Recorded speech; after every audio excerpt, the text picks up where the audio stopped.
So these are my midday musings, and today I was thinking a lot about my eyes, because last year I was also diagnosed with this eye thing. It's not that deep, but sometimes my eyes lose focus.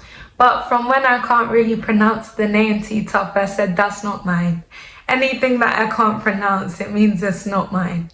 But it's easier if I demonstrate it. So right now you see my eyes. They're really nice and brown, but if I decide not to focus on something, then as you can see, my right eye starts doing trippy things where you can tell that my vision isn't gara, that it's like I'm not 100% looking at you properly, but then I can shift it back to normal and things look normal again.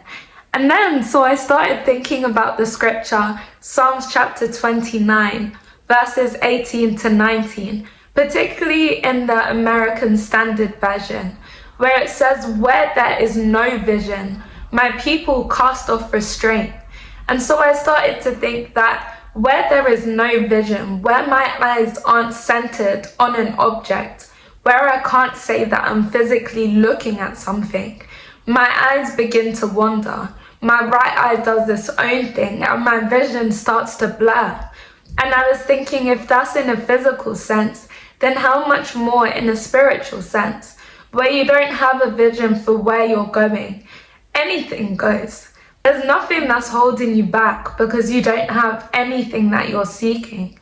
So when Jesus isn't singularly the focus of our lives, we find it's easy to deviate, or you wouldn't necessarily have a reason anymore for why you don't do certain things.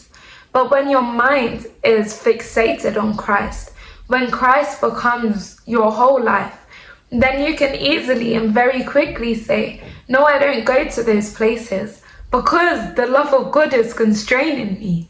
It's not that my flesh doesn't want to do those things, but it's besides the point, because my eyes are singularly focused on Christ.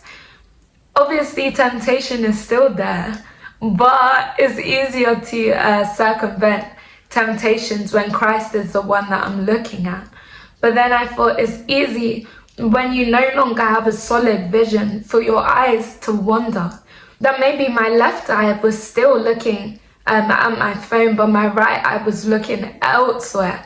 I don't have a lazy eye, but whatever that thing is that it was doing, it said, no, you don't have a clear vision for the body. You've decided that you're no longer looking at the phone. And so I'm going to do my own thing. I'm going to cast off restraint. And so it's the same when you don't pioneer your body and steer it towards the things of God. Then it casts off restraint and decides on going my own way then. Yeah, your left eye is still looking at the phone. You still attend church. You still do all these things. But my right eye is doing its own thing. I'll go to church on a Sunday, but throughout the week I'm going where I want to go, where my flesh dictates for me to go. But when Christ is singularly your focus, you find that the love of God constrains you, that no, I can't do those things, not because I don't want to, but my desires are now becoming aligned with God's desires, that no, it's become God doesn't want me to, and so I don't. And separately, sorry, can you just see my hair? Can you see it? Because I'm gassed. But I just thought, wow. Yes, 10 million reasons to be thankful, my dad, you. Honestly speaking, are you there to have you? I cannot deny the love you show me, not steady, you. When the road is blocked, you there open way for me, yo. For me, you there open way for me,